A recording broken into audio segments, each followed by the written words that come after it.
Welcome to డిసెట్. This is Eshwar Kumar.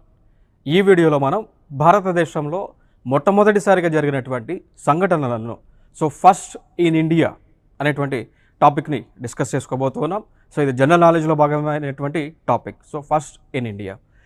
ముందుగా ఇక్కడ ఇండస్ ఇండ్ బ్యాంక్ అనేటువంటి వారు ఒక కార్పొరేట్ క్రెడిట్ కార్డ్ని తీసుకొచ్చారు. దాని పేరే ఈ స్వర్ణ అనేటువంటి కార్డ్ అండి. ఈ కార్డ్ అనేటువంటిది భారతదేశంలోనే మొట్టమొదటిసారిగా కార్పొరేట్ రంగానికి సంబంధించినటువంటి క్రెడిట్ కార్డ్. దాని యొక్క పేరు చూసుకున్నట్లయితే ఈ స్వర్ణ అనేటువంటి కార్పొరేట్ క్రెడిట్ కార్డ్. ఏ బ్యాంక్ వాళ్ళు తీసుకొచ్చారు? ఇండస్ ఇండ్ బ్యాంక్ వారు తీసుకురావడం జరిగింది. భారతదేశంలోనే మొట్టమొదటి కార్పొరేట్ క్రెడిట్ కార్డ్. దాని తర్వాత ఇంకొక అంశం మనం చూసుకున్నట్లయితే ఇక్కడ దృష్టి 10 స్టార్లైనర్ అన్మాన్డ్ ఏరియల్ వెహికల్. ఇక్కడ భారతదేశంలోనే మొట్టమొదటిసారిగా ఈ యొక్క అన్మాన్డ్ ఏరియల్ వెహికల్ దాని పేరే స్టార్లైనర్ని ఆవిష్కరించడం జరిగింది. ఆవిష్కరించినటువంటి వ్యక్తులు chief of naval staff admiral R Hari Kumar గారు దీన్ని ఆవిష్కరించడం జరిగింది. ఇది మొత్తం కూడా స్వదేశీ సాంకేతికతో డెవలప్ చేసినటువంటిది. ఇండిజీనియస్ టెక్నాలజీతో డెవలప్ చేసినటువంటి అన్మాన్డ్ ఏరియల్ వెహికల్. దీనిని మ్యానుఫ్యాక్చరింగ్ చేసినటువంటి సంస్థ మనం చూసుకున్నట్లయితే అదానీ డిఫెన్స్ అండ్ ఏరోస్పేస్ అనేటువంటి సంస్థ వారు దీనిని మ్యానుఫ్యాక్చరింగ్ చేయడం జరిగింది. భారతదేశంలోనే మొట్టమొదటిది పూర్తి స్వదేశీ సాంకేతికతో డెవలప్ చేసినటువంటి unmanned aerial vehicle. Nothing but డ్రోన్గా మనం చెప్పుకోవచ్చు. దీన్ని ఆవిష్కరించినటువంటి వ్యక్తి chief of naval staff admiral అయినటువంటి ఆర్ హరి కుమార్ గారు ఆవిష్కరించారు. దాని యొక్క పేరు మనం చూసుకున్నట్లయితే స్టార్ లైనర్ అనేటువంటి పేరు. నెక్స్ట్ ఇంకొక ఫస్ట్ ఇన్ ఇండియాలో కాన్సెప్ట్, ఇది డ్రోన్ వ్యవస్థ అండి. Unmanned aerial vehicle drone. Next మనం చూసుకున్నట్లయితే national highway steel slag road. ఇక్కడ హైవే నిర్మించారు. జాతీయ హైవే నిర్మించారు. ఈ హైవే నిర్మించడానికి స్టీల్ ఇండస్ట్రీస్ నుంచి వచ్చేటువంటి వేస్ట్ పదార్థం ఏదైతే ఉందో, దాంతోపాటు ఈ ఆయిల్ ఇండస్ట్రీస్ నుంచి వచ్చేటువంటి వేస్ట్ పదార్థాలు ఏవైతే ఉన్నాయో వాటి ద్వారా ఒక ప్రోడక్ట్ని స్టీల్ స్లాగ్ అనేటువంటి ఒక ప్రోడక్ట్ని తయారు చేసి దానితో రోడ్డు వేశారు. భారతదేశంలోనే మొట్టమొదటిసారిగా స్టీల్ ఇండస్ట్రీస్ నుంచి స్టీల్ ప్లాంట్స్ నుంచి వచ్చేటువంటి వ్యర్థాలతో రోడ్డు వేయటం జరిగింది. ఆ రోడ్డు వేసినటువంటి ప్రాంతం ఎక్కడ అంటే ఇందాపూర్ పన్వేల్ అనేటువంటి ఒక ప్రాంతం అండి. ఇందాపూర్ పన్వేల్ ప్రాంతం. ఈ ప్రాంతం వచ్చేసి NH-66లో భాగంగా ఉన్నటువంటి ప్రాంతం. మొట్టమొదటి హైవే NH-66 నేషనల్ హైవే 66. దీనిలో ఇందాపూర్ పన్వేల్ ప్రాంతంలో స్టీల్ స్లాగ్తో రోడ్డు వేయడం జరిగింది. స్టీల్ స్లాగ్ అనేటువంటి దాన్ని దీనిలో ఉన్నటువంటి రా మెటీరియల్స్ చూసుకున్నట్లయితే స్టీల్ స్లాగ్లో స్టీల్ ఇండస్ట్రీస్ నుంచి ఏదైతే మనకి అవుట్పుట్ వస్తూ ఉందో, అంటే వ్యర్థాలు వస్తూ ఉండవు, లైక్ ఫర్ ఎగ్జాంపుల్గా తీసుకుంటే స్టీల్ ఇండస్ట్రీస్ నుంచి వచ్చేటువంటి వ్యర్థాలు మనం చూసుకున్నట్లయితే జిప్సమ్ లాంటి మెటీరియల్ కానీ, స్టోన్స్ లాంటి లైక్ ఐరన్ మెటీరియల్ లాంటి కానీ, దాంతోపాటు తార్ ఇండస్ట్రీస్ నుంచి వచ్చేటువంటి తార్, ఇవన్నీ కూడా మిక్స్ చేసి ఈ రోడ్స్ అయితే వేస్తూ ఉంటారు. మీరు ఇక్కడ ఇమేజ్లో కూడా చూడవచ్చు. దీని యొక్క విశిష్టత ఏంటి అంటే ఇది ఇప్పుడు ఆల్రెడీ ఈ స్టీల్ స్లాగ్ అనేటువంటి మెటీరియల్కి కాస్త ఎలాస్టిసిటీ అనేటువంటిది ఎక్కువగా ఉంటుంది. ఆ ఎలాస్టిసిటీ అనేటువంటిది ఎక్కువగా ఉండడం ద్వారా ఈ రోడ్ అనేటువంటిది ఎక్కువ కాలం ఉండడానికి, వర్షాలు వచ్చినప్పటికీ కూడా రోడ్ అనేటువంటిది ఎక్కువ కాలం గుంతలు పడకుండా ఉండేటువంటి పాసిబిలిటీ ఉంది. నెక్స్ట్ అంశం WEF centre for the 4th industrial revolution. దీన్ని వరల్డ్ ఎకనామిక్ ఫోరంకి సంబంధించి centre for the 4th industrial రెవల్యూషన్ని ఏర్పాటు చేసుకోవడం జరిగింది. దీనిని లాంచ్ చేసింది హైదరాబాద్లో. హైదరాబాద్లో లాంచ్ చేయడం జరిగింది. దీని యొక్క విశిష్టత ఏంటి అంటే ఈ centre for the 4th industrial revolution, దీన్నే C4IR సెంటర్ ఫర్ ఇండస్ట్రియల్ రెవల్యూషన్కి పిలుస్తూ ఉంటాం. హైదరాబాద్లో దీన్ని ఏర్పాటు చేశారు. దీని యొక్క విశిష్టత, దీని యొక్క ఉద్దేశం ఏంటి అంటే భారతదేశంలో హెల్త్ కేర్ రంగాన్ని డెవలప్ చేయడం, దాంతోపాటు లైఫ్ సైన్సెస్ అంటాం, లైక్ బయాలజీకి సంబంధించి కానీ, జువాలజీకి సంబంధించి కానీ, బోటనీకి సంబంధించి కానీ, క్లోరింగ్ టెక్నాలజీకి సంబంధించి కానీ, ఇన్వేటర్ ఆఫ్ ఫర్టిలిటీ IVFకి సంబంధించినటువంటి టెక్నాలజీని కానీ, బయోటెక్నాలజీ కానీ, సో వీటిని డెవలప్ చేయడానికే ఈ యొక్క ఫోరం అనేటువంటి దాన్ని ఏర్పాటు చేయడం జరిగింది. సో ఇది మొట్టమొదటిగా ఇది వరల్డ్ ఎకనామిక్ ఫోరంకి సంబంధించినటువంటి సంస్థ. సో అంతర్జాతీయ సంస్థ ఇది వరల్డ్ ఎకనామిక్ ఫోరం అనేటువంటిది. నెక్స్ట్ అంశం, దీని యొక్క థీమ్ మనం చూసుకున్నట్లయితే, మరి సంస్థ ఏర్పాటు చేయడానికి ప్రధానమైనటువంటి ఆబ్జెక్టివ్ లేదంటే ప్రధానమైనటువంటి థీమ్ చూసుకున్నట్లయితే స్టేట్ హెల్త్ టెక్ ల్యాండ్స్కేప్గా థీమ్ ఉంది. సో స్టేట్ హెల్త్ టెక్ ల్యాండ్స్కేప్గా థీమ్ ఉంది. అంటే ఈ యొక్క లైఫ్ సైన్సెస్ ఏవైతే ఉన్నాయో, హెల్త్ కేర్ రంగం ఏదైతుందో, సో దానిలో టెక్నాలజీని, ఇండస్ట్రియల్ టెక్నాలజీని అడాప్ట్ చేయటం.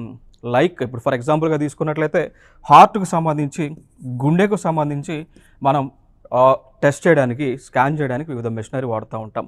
లైక్ 2D ఎకో మిషన్ అని, 2D స్కాన్ అని, 2D ఎకో మిషన్ అని. ఇంకా ఫర్దర్గా మన హార్ట్ గురించి మనం తెలుసుకోవాలి అంటే పేస్ మేకర్ అనేటువంటి ఒక వ్యవస్థ ఉంటుంది. దాంతోపాటు ఇంకా ఫర్దర్గా మనం తెలుసుకోవాలి అంటే MRI స్కానర్స్ కానీ. సో ఈ టెక్నాలజీని ఈ హెల్త్ కేర్ రంగంలో వినియోగించేటువంటి కాన్సెప్టే ఈ యొక్క centre for the 4th industrial revolution. Next అంశం, centre of excellence in intelligent internet of things sensors and India's first graphene centre అండి. సో భారతదేశం యొక్క మొట్టమొదటి గ్రాఫేన్ సెంటర్ వచ్చేసి దీనిని కొచ్చిలో, సో కేరళ రాష్ట్రంలో ఉన్నటువంటి కొచ్చి అనేటువంటి ప్రాంతం ఏదైతే ఉందో, సో ఆ ప్రాంతంలో ఇనాగ్రేట్ చేసుకోవడం జరిగింది. ఓకేనా. సో కేరళలో కొచ్చి అనేటువంటి ప్రాంతంలో ఒక విలేజ్ ఉంటుంది, దాని పేరే మేకర్ విలేజ్. అనేటువంటి విలేజ్. సో అక్కడ ఈ యొక్క గ్రాఫేన్ సెంటర్ని ఏర్పాటు చేసుకోవడం జరిగింది. ఇది భారతదేశంలోనే మొట్టమొదటి గ్రాఫేన్ సెంటర్ అండి. ఓకేనా, మొట్టమొదటి గ్రాఫేన్ సెంటర్. సో దీన్ని ఏమంటామంటే centre of excellence in intelligent internet of things sensors సంబంధించింది. ఓకేనా. సో ఇది అంశం.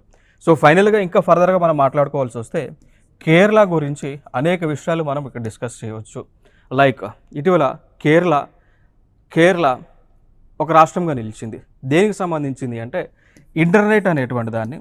సో కేరళ రాష్ట్రము ఇంటర్నెట్ అనేటువంటిది బేసిక్ ఫండమెంటల్గా గుర్తించినటువంటి రాష్ట్రం. So basic fundamental right. So భారతదేశంలోనే ఇంటర్నెట్ ఫెసిలిటీ పొందటం అనేటువంటిది బేసిక్ ప్రాథమిక హక్కుగా పరిగణించినటువంటి రాష్ట్రము భారతదేశంలోనే కేరళ నిలిచింది. ఇంకా ఫర్దర్గా కేరళ గురించి మనం మాట్లాడుకోవాల్సి వస్తే కొన్ని అంశాలు ఇంకా మనం మాట్లాడుకోవచ్చు. ఏ అంశాలు అంటే మొట్టమొదటి వాటర్ మెట్రో సర్వీస్ని ప్రారంభించినటువంటి రాష్ట్రం కూడా కేరళ వార్తల్లో నిలిచింది. ఇక దాని తర్వాత మనం మాట్లాడుకోవాల్సి వస్తే సాంకేతిక పరంగా డిజిటల్ లిటరసీ స్టేట్ అండి. భారతదేశంలోనే మొట్టమొదటిసారిగా డిజిటల్ లిటరసీ స్టేట్ హోదా పొందినటువంటి రాష్ట్రము కూడా కేరళనే అండి. సో డిజిటల్ లిటరసీ స్టేట్ అండి. సో డిజిటల్ లిటరసీ స్టేట్ అంటే ఎందుకు ఈ ట్యాగ్లైన్ ఈ రాష్ట్రానికి ఇచ్చారు అంటే ఈ రాష్ట్రంలో ఉన్నటువంటి ప్రజలందరికీ కూడా లైక్ మినిమం టెక్నాలజీ పైన అవగాహన ఉంటుంది. లైక్ బ్యాంకింగ్ ట్రాన్సాక్షన్స్ చేయటం కానీ, UPI పేమెంట్స్ చేయటం కానీ, ఇంటర్నెట్ బ్రౌజింగ్ సంబంధించి కానీ, జీమెయిల్స్ సెర్చింగ్ కానీ, ఇదంతా కూడా పూర్తి మినిమం అవగాహన ఈ రాష్ట్రంలో ఉన్నటువంటి ప్రజలందరికీ కూడా ఉంటుంది. కారణం ఏమనగా కూడా చెప్పవచ్చు అంటే ఈ రాష్ట్రంలో ఉన్నటువంటి ప్రజలందరికీ అంటే ఈ రాష్ట్రంలోనే లిటరసీ అనేటువంటిది, అక్షరాస్యత అనేటువంటిది దాదాపు అంటే ఇప్పుడు ప్రజెంట్ ఈ టైంకి చూసుకున్నట్లయితే అక్షరాస్యత ఆల్మోస్ట్ సెన్సస్ 2011 ప్రకారం 94%గా ఉంది అండి. సో కేరళ రాష్ట్రంలో అక్షరాస్యత అనేటువంటిది 94%గా ఉంది 2011 సెన్సస్కి. అంటే ఇప్పుడు ఆల్రెడీ 2021 సెన్సస్ తీయాల్సి ఉంది, తీయలేదు. సో తీసుకుంటే కనుక మేబీ ఆల్మోస్ట్ అక్షరాస్యత 100%కి రీచ్ అయ్యేటువంటి పాసిబిలిటీ కూడా ఉండేది. ఓకేనా. సో ఇవన్నీ కూడా కేరళకు సంబంధించి ప్రధానమైనటువంటి అంశాలు. నెక్స్ట్ అంశం చూడవచ్చు, అదే సంబంధించింది సెంటర్ ఆఫ్ ఎక్సలెన్స్. నెక్స్ట్ ఇంకొకటి రీజనరేటివ్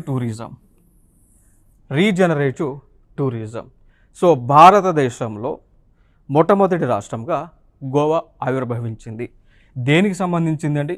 టూరిజానికి సంబంధించింది. ఓకేనా. సో టూరిజానికి సంబంధించింది. ఇప్పుడు మనందరికీ తెలుసు, చాలామంది కూడా టూరిజం కోసం గోవా ప్రాంతానికి, గోవా బీచ్ ఏరియాకి వెళ్తూ ఉంటారు. ఎందుకు అంటే Goa is like coastal state అండి. సో గోవా ప్రాంతం వచ్చేసి కోస్టల్ స్టేట్. సో ఈ స్టేట్లో టూరిజం డెవలప్మెంట్ అనేటువంటిది ఎక్కువగా ఉంటుంది. సో దానితో పాటు గోవాలో ఉన్నటువంటి ప్రభుత్వం ఏదైతే ఉన్నదో, సో ఆ గోవాలో ఉన్నటువంటి ప్రభుత్వం పూర్తిగా రాష్ట్రంలో ఉన్నటువంటి టూరిజం ప్లేసెస్ అన్నిటిని కూడా రెనోవేషన్ చేస్తూ ఉన్నారు. సో రెనోవేషన్, రీకన్స్ట్రక్షన్, రీజనరేషన్ చేస్తూ ఉన్నారు. సో అందుకు మనకి న్యూస్లో ఉన్నటువంటి అంశం. భారతదేశంలోనే మొట్టమొదటి రీజనరేటెడ్ టూరిజం స్టేట్ ఏది అన్నప్పుడు గోవా రాష్ట్రం. కారణం గోవాలో ఉన్నటువంటి అన్ని టూరిస్ట్ ప్లేస్లను రెనోవేట్, రీజనరేషన్, రీకన్స్ట్రక్షన్ చేస్తూ ఉన్నారు కాబట్టి. నెక్స్ట్ చూడవచ్చు, ఇది గోవా బీచ్ ఏరియా. నెక్స్ట్ వచ్చేసి Havisure hepatitis A vaccine. So Havisure hepatitis A vaccine.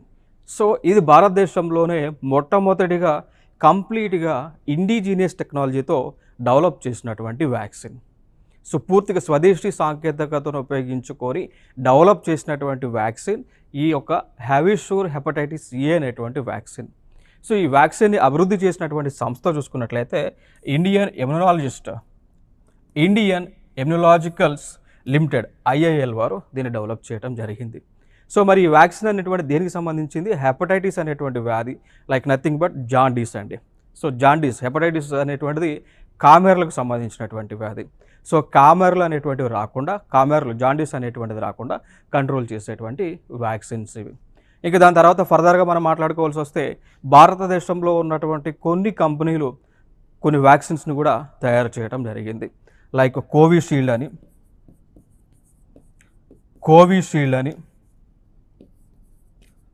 Covaxin అని, కోవిషీల్డ్ అని. సో దాని తర్వాత ఇటీవల భారతదేశానికి చెందినటువంటి బయోటెక్నాలజీస్ కూడా ఈ మంకీ పాక్స్కి సంబంధించి దాన్ని ఎంపాక్స్ అని కూడా పిలుస్తూ ఉంటారు. సో దానికి సంబంధించినటువంటి వ్యాక్సిన్స్ని కూడా తయారు చేయడం జరిగింది. ఇక దాని తర్వాత అంశం ఫర్దర్గా మనం ఈ హెల్త్కి సంబంధించి మాట్లాడుకోవాల్సి వస్తే భారతదేశము పోలియో ఫ్రీ కంట్రీగా కూడా ఇటీవల డిక్లేర్ చేయడం జరిగింది.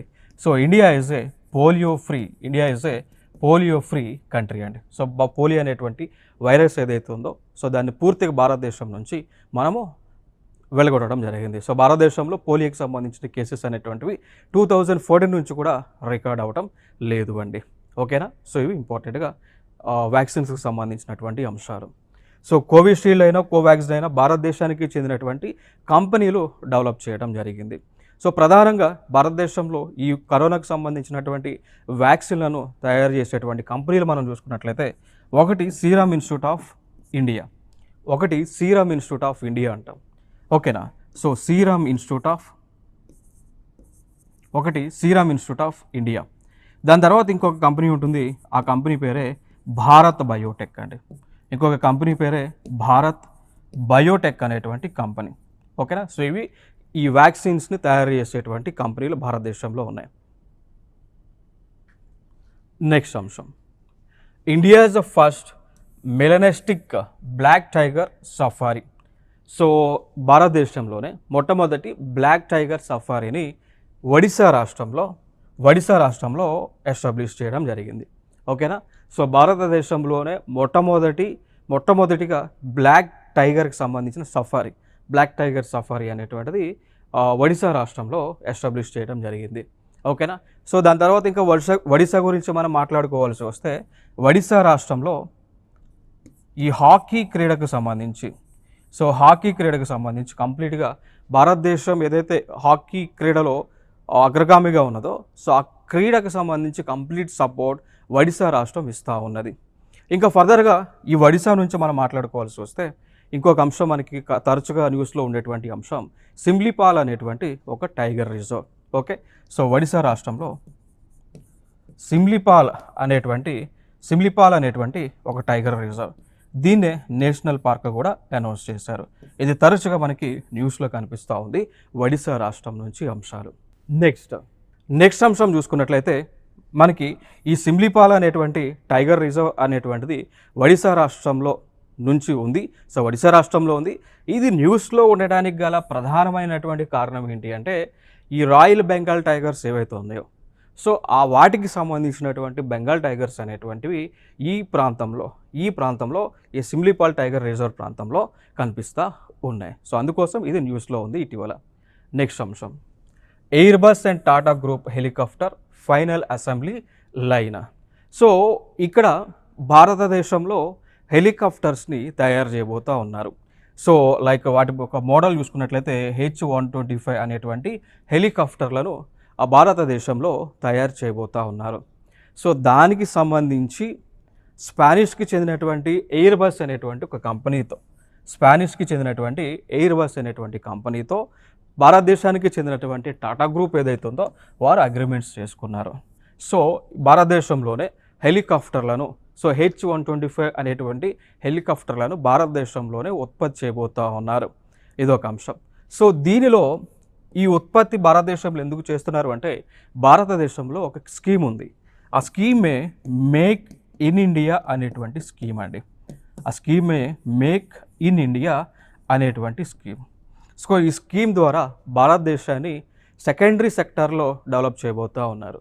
సో ఈ స్కీమ్ అనేటువంటిది ఏదైతే ఉందో దీని ద్వారా భారతదేశంలోనే మ్యానుఫ్యాక్చరింగ్ రంగాన్ని డెవలప్ చేయబోతూ ఉన్నారు. అంటే లైక్ ఇప్పుడు ఫర్ ఎగ్జాంపుల్గా తీసుకున్నట్లయితే ఐఫోన్ అనేటువంటిది ఏదైతే మనకి ప్రపంచంలో ప్రసిద్ధిగాంచినటువంటి మొబైల్ ఏదైతే ఉందో సో ఇది యునైటెడ్ స్టేట్స్ ఆఫ్ అమెరికాకు చెందినటువంటి ఫోన్. సో దానినే ఇండియాలోనే ఈ స్కీమ్ కింద భారతదేశంలోనే మ్యానుఫ్యాక్చరింగ్ చేయబోతూ ఉన్నారు. సో దానికి కావాల్సినటువంటి పేటెంట్ రైట్స్ అన్ని కూడా టాటా గ్రూప్ వాళ్ళే తీసుకున్నారు. సో టాటా వాళ్ళే భారతదేశంలో ఐఫోన్ని మ్యానుఫ్యాక్చరింగ్ చేయబోతూ ఉన్నారు పూర్తిగా కూడా. సో మేడ్ ఇన్ ఇండియా పేరుతో ఈ ఐఫోన్స్ అనేటువంటివి రాబోతూ ఉన్నాయి. సో దానివల్ల మెయిన్ బిహైండ్లో ఉన్నటువంటి స్కీమ్ వచ్చేసి మేక్ ఇన్ ఇండియా అనేటువంటి స్కీమ్ అండి. దాని తర్వాత ఇంకా ఫర్దర్గా ఇదే ఎయిర్ బస్ వాళ్ళు టాటా గ్రూప్ వాళ్ళు ఇటీవల కూడా కొన్ని అగ్రిమెంట్స్ చేసుకున్నారు. అగ్రిమెంట్స్ వచ్చేసి ఇక్కడ ఏంటి అంటే మిలిటరీకి సంబంధించినటువంటి ఏరోప్లైన్స్ని కూడా ఎయిర్ క్రాఫ్ట్లను కూడా భారతదేశంలోనే తయారు చేయబోతూ ఉన్నారు. సో దాదాపు 40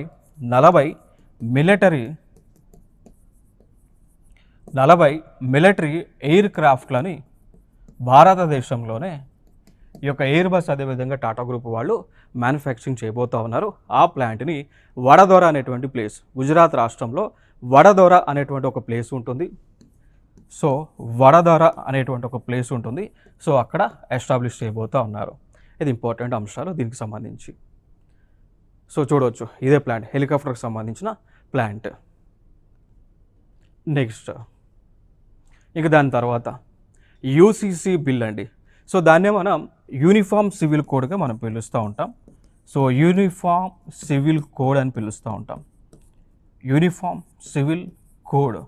సో ఈ బిల్లుని భారతదేశంలోనే మొట్టమొదటిసారిగా ఉత్తరాఖండ్ ప్రభుత్వం అమలు చేస్తూ ఉన్నది. సో ఉత్తరాఖండ్ ప్రభుత్వం యూనిఫామ్ సివిల్ కోడ్ అనేటువంటి బిల్లుని అసెంబ్లీలో పాస్ చేశారు. సో దీని గురించి మనం కొన్ని అంశాలను ఇక్కడ డిస్కస్ చేద్దాము అండి. సో భారత రాజ్యాంగంలో ఒక ఆర్టికల్ ఉంటుంది, ఆర్టికల్ నెంబర్ 44, 44వ అధికరణ అండి. సో ఈ 44వ అధికరణ దేనికి సంబంధించింది అంటే భారతదేశం అంతా కూడా యూనిఫామ్ సివిల్ కోడ్ అనేటువంటిది అమలు చేయాలనేటువంటి ఆర్టికల్. సో ఇక్కడ అసలు ఈ యూనిఫామ్ సివిల్ కోడ్ అంటే ఏంటి అంటే భారతదేశంలో ఉన్నటువంటి అన్ని మతాలకు, భారతదేశంలో ఉన్నటువంటి అన్ని వర్గాలకు ఒకే చట్టం ఉండాలనేటువంటి నినాదం అండి. సో ఈ కాన్సెప్ట్ అసలు భారత రాజ్యాంగంలో ఎందుకు పెట్టారు అంటే ఇక్కడ ఇండియాలో ఉన్నటువంటి ఇస్లామిక్ రిలీజన్ ఏదైతే ఉందో సో వారికి సపరేట్ లా ఉంటుంది, దాన్ని షరియా లా అని పిలుస్తూ ఉంటాం, షరియా యాక్ట్ అంటాం. సో ఆ షరియా యాక్ట్ అనేటువంటిది వారికి సపరేట్ చట్టం అది. సో ఆ చట్టంలో ఉన్నటువంటి కొన్ని అంశాలు మన ఇండియన్ కాన్స్టిట్యూషన్లో ఉన్నటువంటి అదేవిధంగా భారతదేశంలో ఉన్నటువంటి కొన్ని చట్టాలకు కాంట్రడిక్ట్ అవుతూ ఉంది. సో భారతదేశంలో ఉన్నటువంటి లైక్ సిఆర్పిసి కానీ సివిసి సివిల్ ప్రొసీజర్ కోడ్ ఏదైతే ఉంటుందో సో వాటికి షరియా యాక్ట్లో ఉన్నటువంటి అంశాలకు కొంత వ్యతిరేకత అనేటువంటిది ఉంటా ఉన్నది. సో అందుకోసం భారత రాజ్యాంగం రూపొందించేటప్పుడే భారతదేశం అంతా కూడా అన్ని మతాలకు ఒకే రకమైనటువంటి చట్టం అమలు చేయాలి అని ఆర్టికల్ 44 ద్వారా ఇన్సర్ట్ చేశారు. సో దానికి సంబంధించే ఉత్తరాఖండ్ ప్రభుత్వము బిల్లు పాస్ చేసింది.